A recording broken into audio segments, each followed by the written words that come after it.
Just how we planned it, baby. The U.S. get knocked out by a millimeter. Come on. It's a game of inches, okay? We didn't even get an inch. we didn't get to the inches yet. We're still in the metric system, bro. Damn, yo, when they say Europe was taking over this game, I didn't know they meant with their measurements as well, bro. I'm about to burn a bunch of European math books, bro. It's the facts, bro. You don't need you mean maths books, books. the plural. What's good, everybody? Welcome to the Cooligans Women's World Cup Daily. It's going to be a little bit more of a somber episode. We have just watched the United States lose to Sweden. In where were they playing? In Australia? In Auckland? Wow, who cares? I don't know where they were. I think they were in Auckland, in New Zealand. Bro, this is gut-wrenching. Difficult to watch. Yo, we wanted Vlatko to make changes. These weren't the changes in the lineup we requested, bro. Look, this is there was some gut-wrenching. It's tough. There were some. Are you gonna sit here and try to pull positives from getting knocked out of a second tournament in a row? That is not what I'm gonna do. I'm just gonna address the fact that at the very least he did make changes to the lineup and he did change the formation. I'm not here to praise Vlatko because we have a lot of time here. And there will be plenty of criticism, and we even got some listener questions. We will get to a lot of that stuff. But if you're just talking about the lineup, he made some changes and changed the formation. I'm still yawning. Yeah, we have not slept, by the way. That was not a reaction to what you were saying. That was more of a reaction to my body going, you stayed up for that?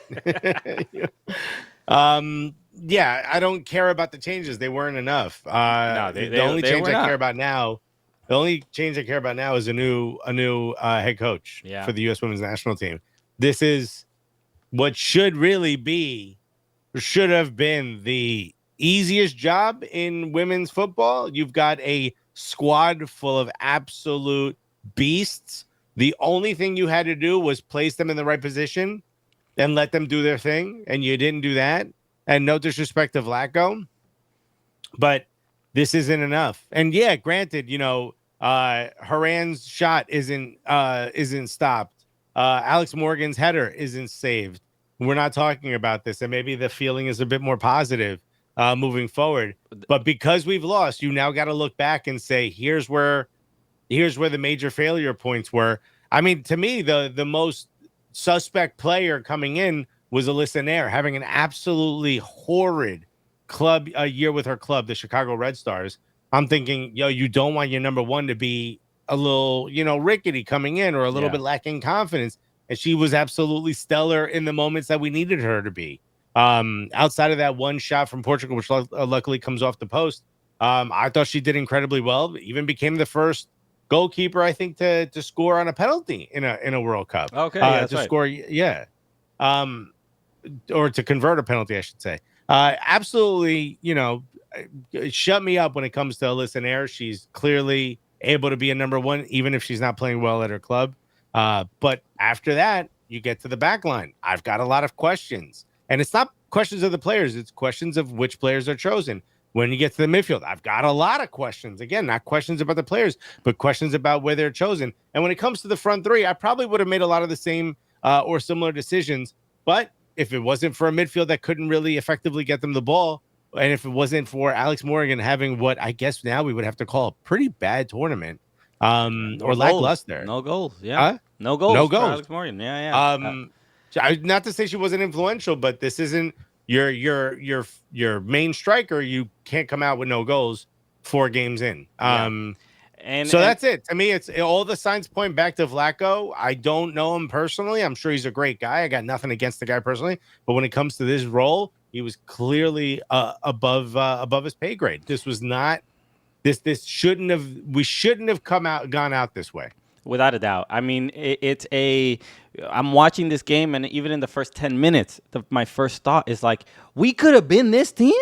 We could have been this team 3 earlier matches, and we chose not to be, right? We probably wouldn't have been playing Sweden if we had been that team. Without a doubt. For 3 games. I just think about the game against Netherlands, and it's like, no subs. in that. It's like one goal in that game changes I think the confidence of the team, the outlook. The game against the game against Portugal is the result. That would have a draw would have been fine. It wouldn't have been a big deal. But just the decision. This is why I said this after the game against Portugal. I said we have no midfield. We need to fix that. And we do, though. They're on the bench. I'm just saying, in these games, in the 3 games, we had no midfield, and we finally did. Put five midfielders there, right? And when we look at the, right there, Emily Sonnet, who I thought had an incredible game and was a great replacement for Rose Lavelle. Probably not the name I would have picked, but she really, really played well. Yes. Look, so Sonnet, Sullivan, Smith, Horan, and Rodman in the midfield, and then just one striker up top with Alex Morgan. This worked well. Trinity Rodman looked so much better. She changes games, bro. Dude, it was just they were good. They were objectively the better team. They just couldn't find a goal because of this damn Swedish goalkeeper, Musovic. Bro. Or it might be Musovic. I don't know, but she had the game of her career. Look, I haven't gotten this confirmed, but I really do believe this. I think she had plexiglass glued to her hands because I couldn't see. I'm like, is there a force field around this woman that attracts the ball to her hands? The shot from Lindsay Horan that she stopped. What an incredible save. Dude, how did she even see it? I couldn't believe it. I couldn't believe she got to that. That was just and it was right in it was going to hit the side netting. Just such a great shot. And the U.S. didn't have that many great shots. And that's the frustrating thing. Look, the bigger picture, as far as like tactically, I think they handled it right. And look, they couldn't score. And it's just so mind-boggling that before this tournament, I kept saying, yo, the defense worries me. We lost Sauerbrunn. What are we gonna look like defensively? But I ain't worried because we gonna bag a bunch of goals. It's all good. It's gonna be maybe it's gonna be 7-6. Like, but we gonna win. Bro, we so stacked. The problem is you can go 3 deep on our back line and we still gonna stop you. And what you gonna do when we score all of these goals? And all I heard was brr, brr, brr, brr, my and dude. Bro, we've got ballers up front. We are ballers.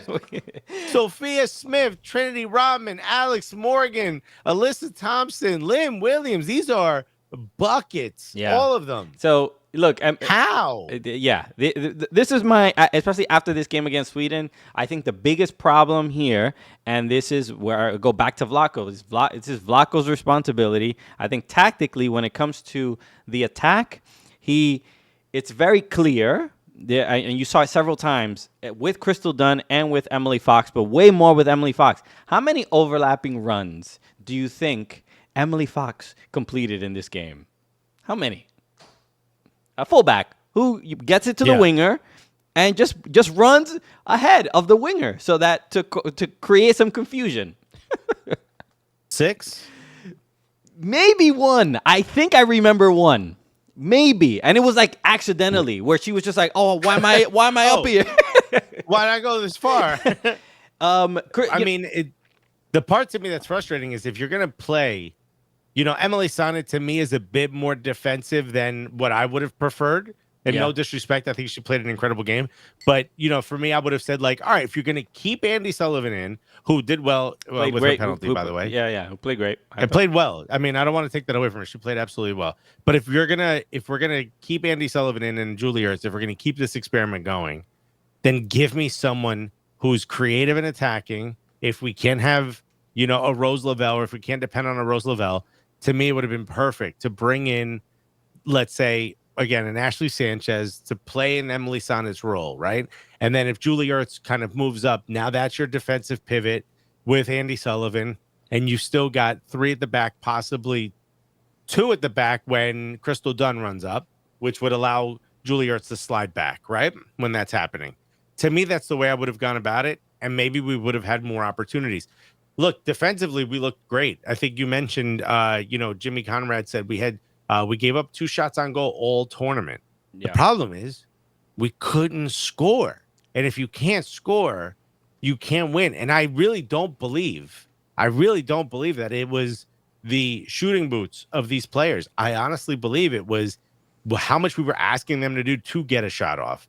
I'd have to look at the stats, but I want to see where most of these shots came. I bet you they're in and around the box. I don't think they're from close range other than headers. I don't think we're not getting sort of the creative attack that we used to see where we would just bombard. We would be surrounding their box and just getting shots off close to goal. Yeah, we're not seeing that. More than anything, I mean, a lot of the chances that were created in this game were through just the sheer talent of the wingers, of Sophia Smith, of Trinity Rodman.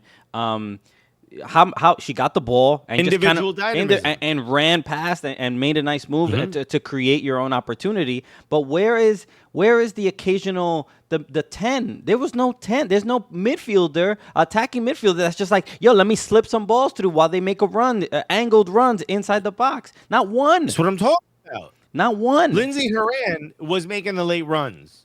This ain't what we need. That's not your job. That you should be.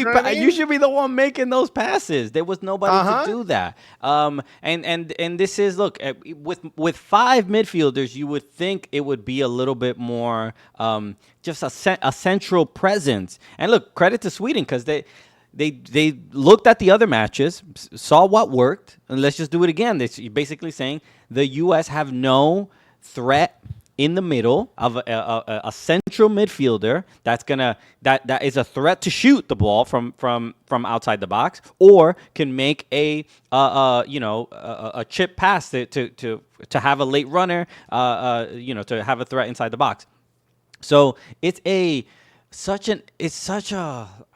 not necessarily, look, they were still the better team. Sweden could barely possess the ball, could barely connect many passes. Yes, the Sweden tactic was, we have a lot of tall players. Let's try to get some corners. Maybe we can get some a goal that way. And Alyssa Nair stepped up every single time. There weren't many threats. There was one. It's worked against us twice in knockout tournaments. I mean, what do you want us to? What do you know? What I mean, I get the point you're making. We were the better team, but it's at the end of the day who moves on in this World Cup and who goes home. I agree. I mean, look, Alex Morgan gone fishing now. Yeah. It's watching the post game with Rapinoe, with Alex Morgan, Julie Ertz. Obviously, they're all heartbroken and really sad. Julie Ertz mentioned that she's sad, especially because this is probably her last time wearing the U.S. Women's National Team crest. So I don't know if that's true or not, or whatever. You would imagine there will be other opportunities or have a proper send-off and stuff like that. But we'll talk about the penalties in a moment, but it's just so frustrating because they were just objectively so much better. And it's just that they're missing, look, not having Rose Lavelle is... Having Roosevelt there, I think, would have been helpful, but because Roosevelt was injured and not really in form, is why she also didn't really, she didn't really dominate in the games that she played either. But there was just no, and I think you're right. You also on Morning Footy mentioning about Ashley Sanchez, like why isn't Ashley Sanchez playing? Like the fact that. None of her boots got dirty. It's not one grass stain. Sofia Huerta, Alana Cook. I mean, there's so many players that, like, given that the team didn't. Where would you have put Sofia Huerta in this team? Because her name has come up a little bit more in like the last 2 matches. I would have tried to play her for Emily Fox occasionally. Emily Fox is a great defender. I mean, let's not take anything away from her. Incredible, unbelievable, and has the pace, and she was phenomenal defending. But moving the ball forward, it's just not like not really her thing. Just really that attacking threat. Like when Lynn Williams got into the game, how much of a difference she made. Like easily, like the pace, the energy, the crosses. It was a huge difference. But she's on the same side with Emily Fox. There should be some sort of chemistry there, and there was none.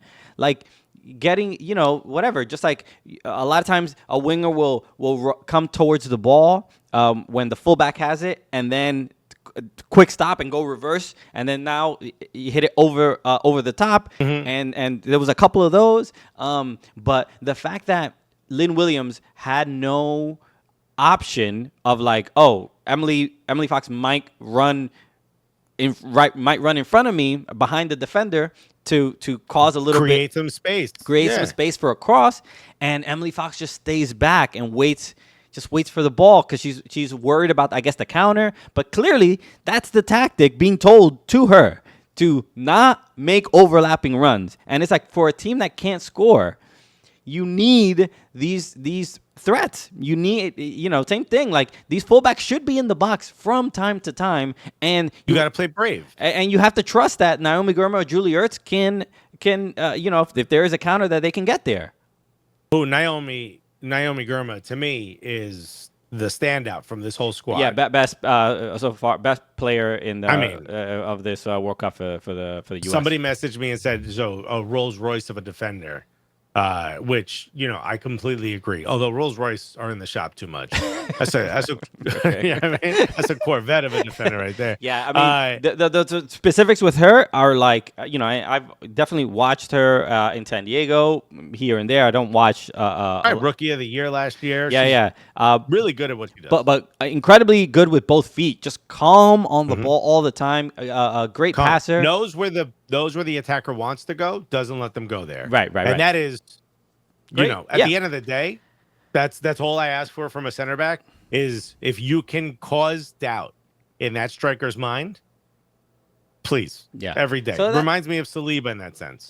So it's like, I mean, we were talking about Ertz, what this lineup should have looked like, but this seemed like such a great opportunity to start Alana Cook, to put Julie Ertz in the midfield. And because that's it, Emily Sonnet was great and poised and controlled on the ball. Emily Sonnet is a fullback and can play center back from time to time. But how poised was she and calm on the ball, and was great. But getting those forward passes, she didn't make too many of those. I liked from Andy. Let's be honest. He started, if you count defensive midfielders, he started 3 in the back and 2 in front. He started 5 defensive players. To me, Crystal Dunn is a midfielder that plays fullback. He started 5 defensive players. How are you going to get service?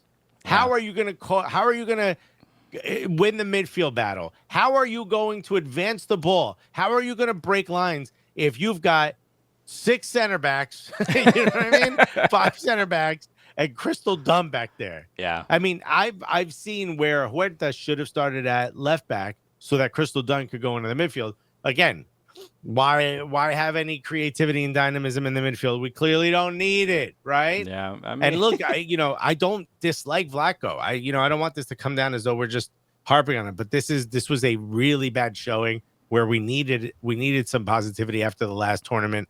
And World Cup is obviously where we shine. This is the bump the women's game needed in this country, and to not have that moment, to not let a Megan Rapinoe and a possibly Kelly O'Hara, possibly Julie Ertz, possibly Alex Morgan go out on top is an absolute shame, and it's a disgrace for the women's program. And obviously, honestly, after that, Vlatko, I don't dislike you, dude. Come to the Cooligans studio. And the first thing I'm gonna say is, yo, we need to chill.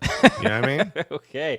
Yeah, just for some advice. That's all we offer out here, okay? Because we're going to chill with Vlatko. And now that he's out of the World Cup, we could just, hang out, watch some Leagues Cup, okay? That's the move. Toss a few back while watching some Leagues Cup.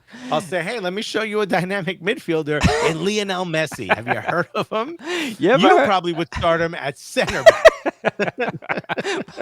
But let me tell you why that might not be a good idea, okay, Vlatko? So we're only here to help, because I know we said we were going to chill, but here's me wheeling out a whiteboard on an easel. So I'm just going to obviously toss Vlatko an ice cold Coors Light with the Blue Mountains on it. Crisp. It's crisp. It's refreshing. He needs it right now. Two things our lineup in this World Cup weren't, but 2 things that Leagues Cup absolutely is. And you know what? If he's like, dude, don't toss me a lukewarm one, I'll say, hey, I know it's cold because of the blue mountain on it. It turns blue when it's cold, kind of like how the score goes up when you score a goal, something you didn't really do, unless it was against Vietnam. So we're only here to help and offer the best counseling. It's just some insight. We're just here to offer some insight. You know what I mean? Okay. But this summer, stay passionate and stay refreshed with an ice cold Coors Light, the official beer of Leagues Cup 2023. Get Coors Light delivered straight to your door with Drizzly or Instacart by going to CoorsLight.com/Cooligans. That's CoorsLight.com/Cooligans. Celebrate responsibly. Coors Brewing Company, Golden, Colorado. Okay. Say goodbye, Vlatko. All right, let's talk about the penalties. Do we have to? We have to, because this was, one of the most, I think, this is going to probably go down one of the most memorable penalties in, I think, World Cup history, men's or women's. This was pretty remarkable for the ending to end the way it did, with the goal line technology being a factor with the ball. Let me just say this. I think you and I both agree that goal line technology has an anti-American slant to it. We've said this from day one, okay? When they mention goal line technology, I'm like, are you talking about that anti-American technology, dude? Go look at the tape. Okay? Go back, dude. Go back and find it. We're not going to tell you what episode it is. Go back and listen to it. We got nothing to hide, okay? We've been saying this forever. Nothing but facts here, bro. But listen there, you can't ask more of your goalkeeper. Made the stops. Literally, she made 2 saves and possibly a third. Well, one was a miss, and she also scored one. Yeah, she did everything necessary to move on in this World Cup. But before we talk about the actual penalties, were you not at all confused by the order that the U.S. women went? You mean after the 5, or just in general? No, in general. No, because Andy Sullivan first, Lindsey Horan, Kristen Mewis. Look, Megan Rapinoe. Then Sophia Smith. I would imagine it's a with penalties. I like veterans there, people who can handle the moment. Andy Sullivan has been playing in NWSL for years, and with the U.S. Women's National Team for a long time. She had just missed the roster in 2019. So I wasn't necessarily shocked. It was honestly the way I was feeling was the way England fans during the Euros when Saka missed his penalty against Italy and those moments. That's all I was thinking about. Like, I just, please, for the sake of these young women, I just want them to do well and just because I know the criticism that's coming if they miss. And the players that I was just hoping, just please do not miss because of the criticism, one of them was Andy Sullivan. I'm like, okay, she got hers. Right, she's had a lot of criticism thrown on her. Yeah, including from us, right? So it's some valid criticism. But I was just happy for her in that moment. Same thing with Christy Mewis. She scored 6 goals in her career, though. Right, but some people are just really good at penalties, right? We know that. I get it. So I'm saying I like the send up your most lethal. Well, you would think those people are going to close it out, right? Megan Rapinoe is the penalty taker, the designated penalty taker for the U.S. Women's National Team for the last 2 World Cups, essentially. And she gave a gift to someone in the second tier. We got the like Messi, when Messi disappointed Argentina for a decade and missing penalties in Copa America and World Cups and just huge tournaments. And I couldn't believe it. And then Rapinoe misses, and you're like, damn, this sucks. And then Alyssa Nair saves the next one, and you're like, all right, Sophie Smith, go close this out. I was just watching the Nike ad with everybody should fear you and be afraid of you. So it was there. It was right there. And she hits it over the bar as well. And it's just like Kelly O'Hara's off the post is shocking. Tried to place it. Yeah. I don't know. I don't want to speculate, but it feels like the moment got to her, it got to... Which you just wouldn't expect that of someone like Kelly O'Hara, who's just, you've been there, done that, bro. Yeah, but how many penalties has she taken? I don't even know. Somebody was asking that question on Twitter, like how many, when you bring on a substitute as well, just to take the penalties, it could be a little nerve-wracking because you haven't really had that many touches of the ball. I thought Kristen Mewis was that was just a huge penalty. I think that was the only touch in the World Cup that she took at all.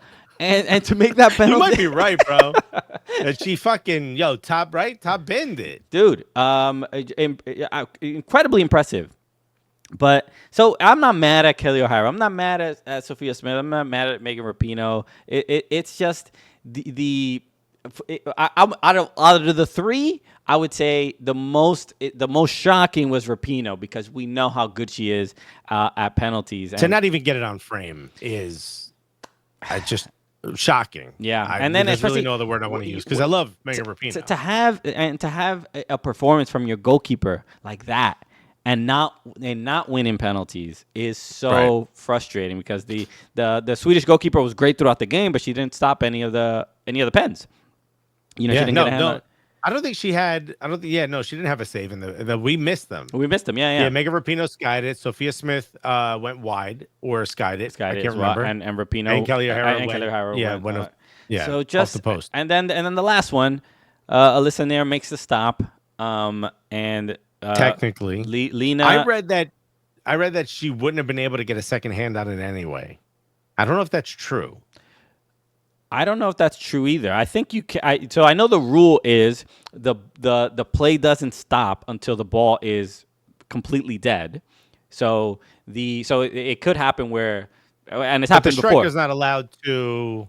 The striker's not allowed to take a stand. No. But I'm pretty sure the goalkeeper can take as many touches to stop the ball. I don't think that's the thing. But the rule is that the play is not completely over until the ball is completely dead. So we've seen there's like a viral clip of a like a Sunday league game of a guy stopping a pen, and it bounces into the air. He gets up and celebrates. It takes one bounce and it trickles in, and that's a good goal. That's a good penalty. So I mean, look, and it's again the margins, right? Because Alyssa Nair guesses right, but is over. She overdoes it, right? She goes almost too far, gets a hand on it, which is why it bounces up, and it just trickles in. And we've seen, was it Lena Hurtig hit it so hard? Yeah. That Alyssa Nair's bear paw, which just stopped many a wonder strike in her career, wasn't enough to send it the opposite way. And I mean, look at this. I mean, we're looking at it on screen now. Hands, bro. I mean, it couldn't get any closer. I mean, you could, in my, American, exceptionalism brain, I'm like, that's not over. That's not completely over. Right. I'm like, that's all over if you hate America. That's the only way Sweden gets that. But look how close this is. This is crazy. Developed in North Korea. You know what I mean? This is crazy. The fact that this is how close it was. I mean, it's just brutal. It's just penalty. I mean, penalties are penalties. I mean, it shouldn't have got to that point to begin with, because the U.S. completely dominated. And my frustration is, with losing.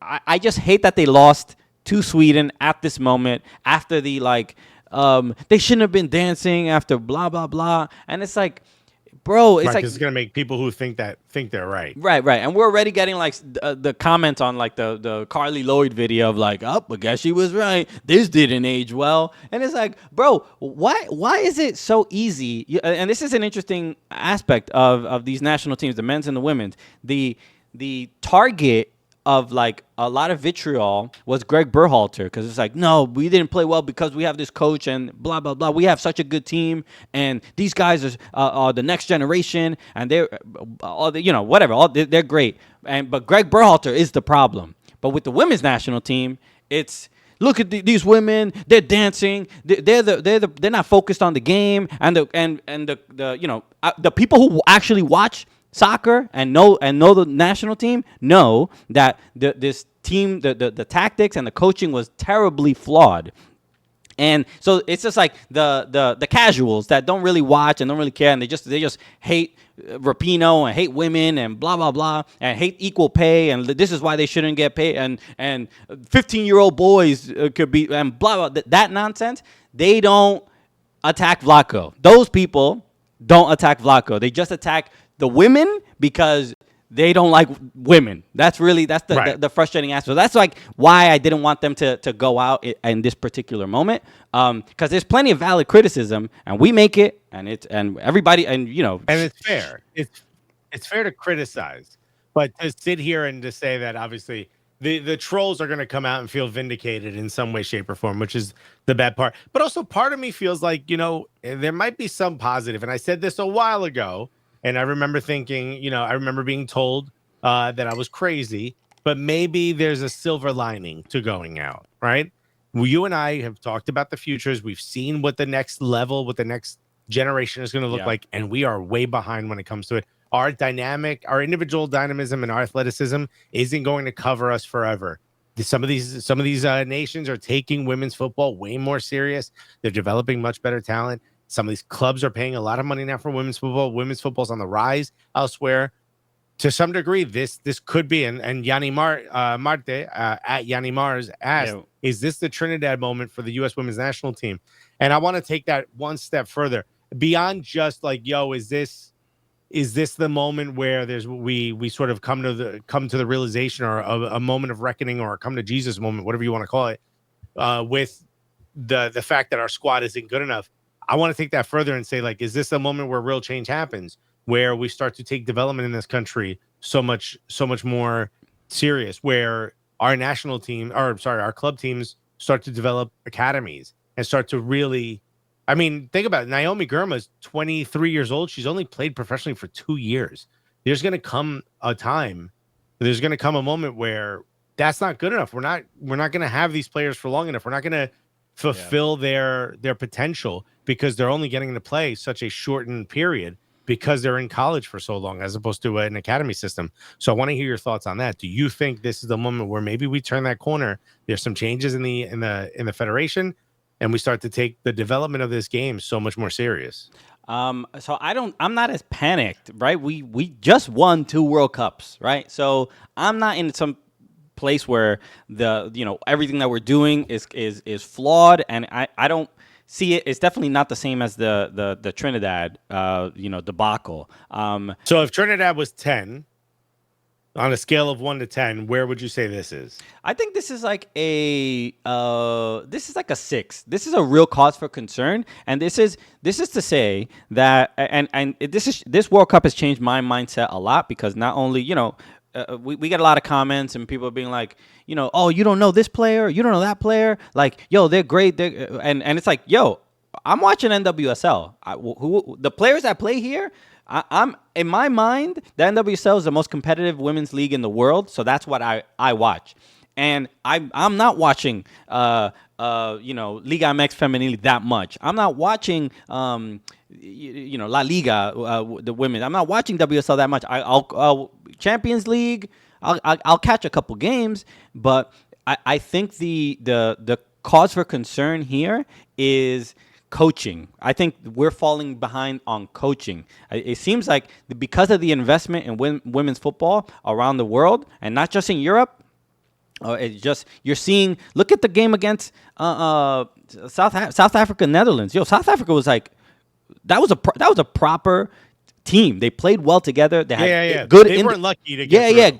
Good individual players, and just mistakes is what led them to losing that game essentially. And so I think this is opened my eyes to the fact that there not only are there good players playing all around the world, there are good teams. They are good, properly coached teams that understand the game tactically on a level that some of our younger players may not. Because we see in NWSL, you got a player like Trinity Rodman, who is just athletically just much more gifted than a lot of the players that she may face.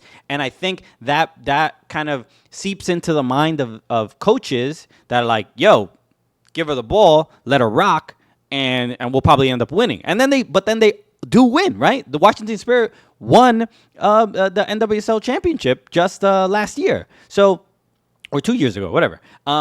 So that's my thing. I think this World Cup showed that the difference between Jill Ellis and Vlatko, where Jill Ellis, look, very obvious, like a lot of players didn't really like her. There were issues. Players didn't really vouch for her to come back. And Vlatko, they were like, "Yo, this dude's a homie." And we talk about this all the time. You go from authoritarian coach to chill coach, and you never do the same because you need that change. And they went to it's 2-a-days, hacky sack. 2-a-days, hacky sack. That's how you do it. So they went to the chill coach that was better vibes, and it didn't work out, and that happens. Too many vibes. Too many vibes. And and that's my kind of synopsis of this these last few years. But we've had plenty of examples. The Olympics, we had the losing 3 friendlies in a row to the European teams. Vlatko's just not.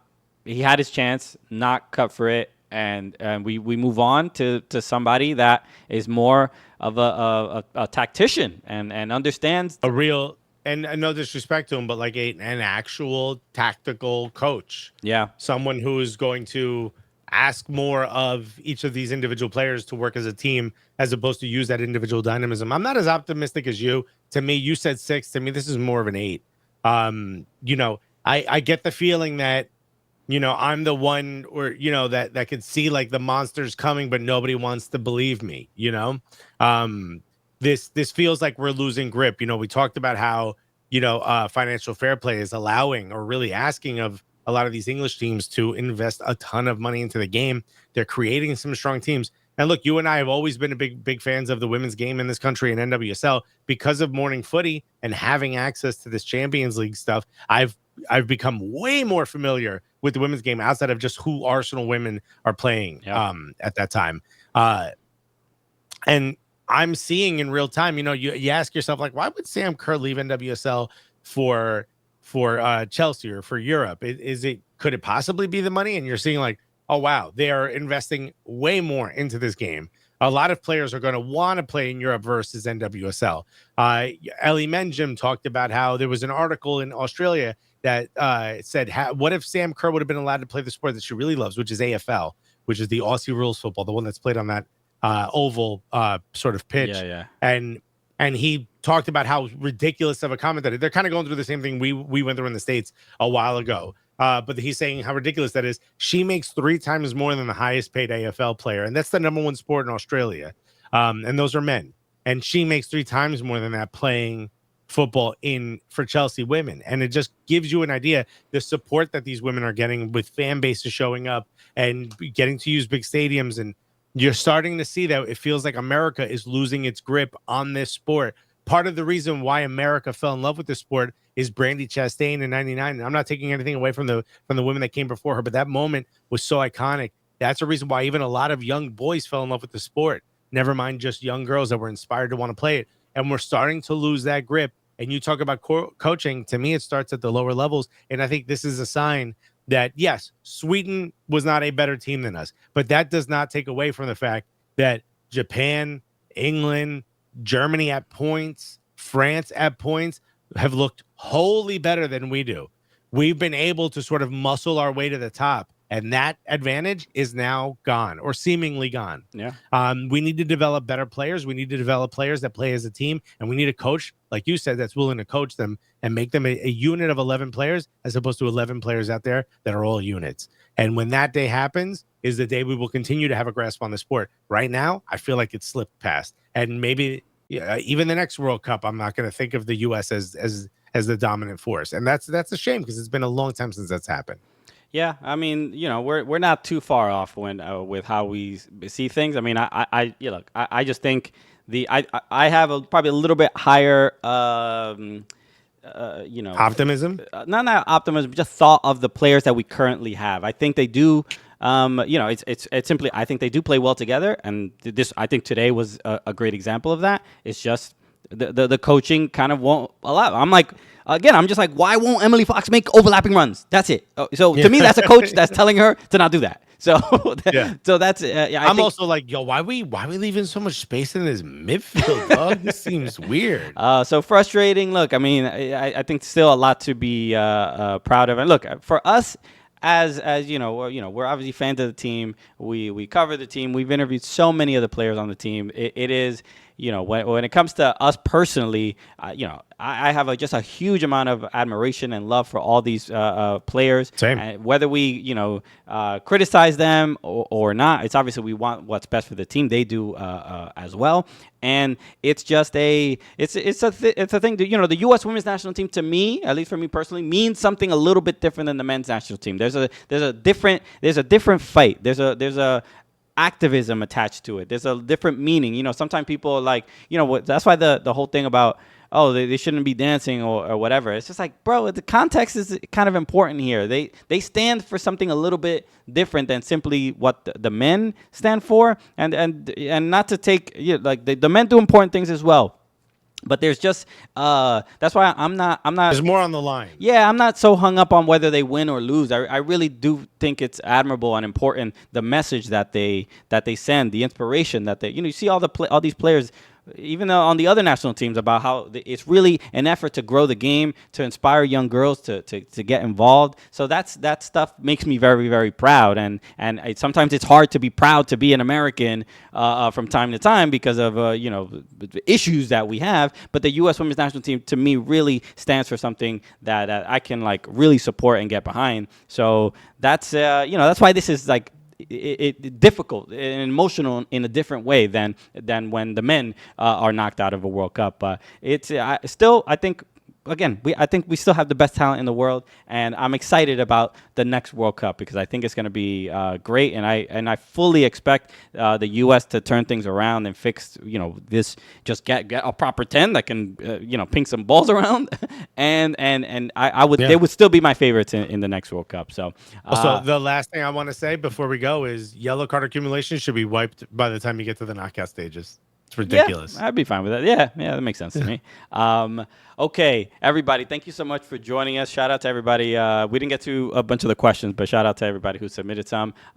We will be back tomorrow with another big episode. Obviously, England is playing tomorrow, and yes, and Melissa, we're going to be also joined by Melissa Ortiz. She's on the Fox Soccer broadcast, and the homie played on the Colombia national team. We'll talk Colombia with her, and got a lot to look forward to because Colombia has a huge game against Jamaica on Tuesday. So, look, a little somber, a little sad, but it is what it is. The World Cup goes on. The Cooligans continue. Obviously, we'll be here every match day up until the end of the Women's World Cup. But thank you so much for hanging out with us, as always. Shout out to everybody watching on DraftKings Network. Thank you. If you're watching on YouTube, hit the subscribe button right now. You're crazy if you haven't yet, because you want the facts, the most fire, dumb and smart takes. This is what you come here for. Right? It really is both at the same time. You get both, okay? So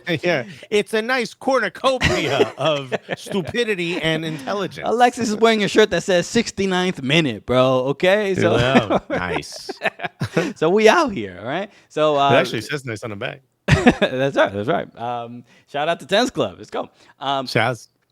Scenes. That's right. They should update it. All right. Yeah. So leave a comment on this video. Subscribe to the podcast. Tell your friend. Whatever you got to do. So thank you so much for tuning in. Leave a review on Apple Podcasts if you haven't yet. But we will be back tomorrow with another big episode, and we'll be joined by Melissa Ortiz as well. Yes. So we'll see you tomorrow, everybody. Peace. Thank you for everything you did, Megan Rapinoe.